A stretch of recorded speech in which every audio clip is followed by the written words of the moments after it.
सुरक्षा निकायका प्रमुख एवं अधिकृतज्यूहरू, आज पुरस्कृत हुनुहुने महानुभावहरू, मानव अधिकार कर्मी, नागरिक समाज, पत्रकार मित्रहरू तथा विशेष रूपमा परिवर्तनका संवाहक जेनजी युवाहरू, तपाईहरू सबैमा मेरो हार्दिक अभिवादन छ।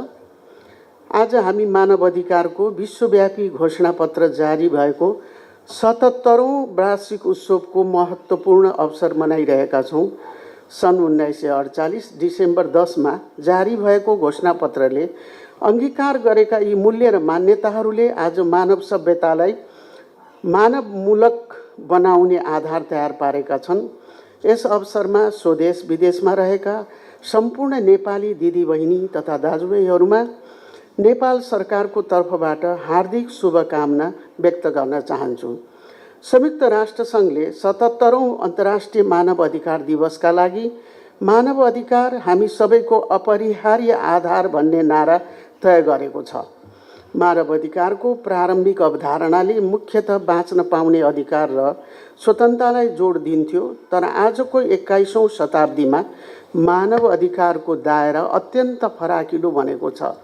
अब मानव अधिकार भनेको केवल जीवित रहनु मात्र होइन, आत्मा सम्मानका साथ बाँच्न पाउनु, राज्यका निर्णयमा प्रश्न गर्न पाउनु, स्वच्छ वातावरणमा रमाउने अवसर पाउनु र डिजिटल विश्वसँग समान र स्वच्छ पहुँच पाउनु पनि हो। विशेष गरी हाम्रो नयाँ पुस्ता जेनजीले मानव अधिकारलाई कानुनी ग्रन्थमा सीमित नराखेर व्यावहारिक नतिजासँग जोडेर हेर्ने गरेको छ। सामाजिक सञ्जाल तथा डिजिटल प्लेटफर्म मार्फत उनीहरूले गरिरहेको खबरदारी लोकतन्त्रको सुन्दर प्रकटीकरण हो र म यसलाई सम्मान गर्दछु। सरकार युवाहरूको डिजिटल अधिकार, गोपनीयताको अधिकार, नवप्रवर्तन र सृजनात्मक क्षमतालाई नीति निर्माण र कार्यान्वयनमा समाहित गर्न दृढताका साथ अघि बढ्नेछ। मानव अधिकारको सबैभन्दा ठुलो चुनौती भ्रष्टाचार नै हो। भ्रष्टाचार आर्थिक अनियमितता मात्रै होइन, यो विपन्न, अशक्त र अवसरबाट वञ्चित नागरिकको मौलिक अधिकार खोज्ने गम्भीर मानव अधिकार उल्लङ्घन हो। जब कुनै आयोजना भ्रष्टाचारले ग्रस्त हुन्छ, बिरामी नागरिक उपचार पाउने अधिकारबाट वञ्चित हुन्छन्, विद्यार्थी गुणस्तरीय शिक्षाबाट रोकिन्छन्। यसैले सरकारले भ्रष्टाचार विरुद्ध जुनसुकै हदसम्मको कठोर कदम चाल्ने वचनबद्धता व्यक्त गरेको छ। पारदर्शिता र जवाबदेहिताको वातावरण बिना मानव अधिकार सुरक्षित रहन सक्दैन र यस दिशामा सरकार दृढतापूर्वक अघि बढिरहेको छ। लोकतन्त्रको आत्मा स्वच्छ र निष्पक्ष निर्वाचन हो। नागरिकले भय, प्रलोभन वा दबाव बिना आफ्नो प्रतिनिधि छान्ने वातावरण सुनिश्चित गर्नु राज्यको मौलिक दायित्व हो।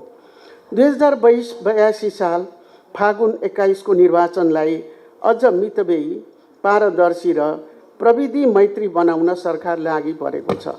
समयमा निर्वाचन सम्पन्न गर्न सबै पक्षलाई सहयोग गर्न नेपाल सरकार अपिल गर्दछ।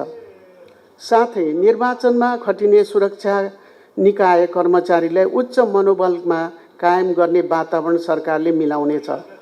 सम्पूर्ण बालिग नेपालीको मताधिकारलाई सुनिश्चित गर्दै सबै राजनैतिक दललाई निर्वाध रूपमा भाग लिन र निर्वाचन जस्तो यस लोकतान्त्रिक अनुष्ठानलाई सफल पारी मानव अधिकारको सम्मान, संरक्षण, प्रवर्धन गर्न समेत अनुरोध गर्दछु। नेपालको शान्ति प्रक्रियाले विश्वलाई प्रेरणा दिएको छ, तर सङ्क्रमणकालीन न्यायका बाँकी काम टुङ्गिन ढिलो भइरहेका छन् भन्ने कुरा सरकारको जानकारीमा छ। पीडितलाई न्यायको अनुभूति नदिलाएसम्म सङ्क्रमणकालीन न्याय पूर्ण हुँदैन।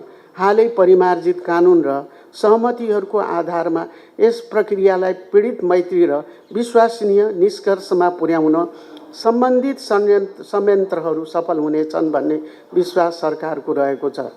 राष्ट्रिय मानव अधिकार आयोग लोकतन्त्रको पहरेदार संस्था भएकोले यसको स्वायत्तता, स्वतन्त्रता, प्रभावकारिता सरकारले उच्च प्राथमिकताका साथ संरक्षण गर्दै आएको छ।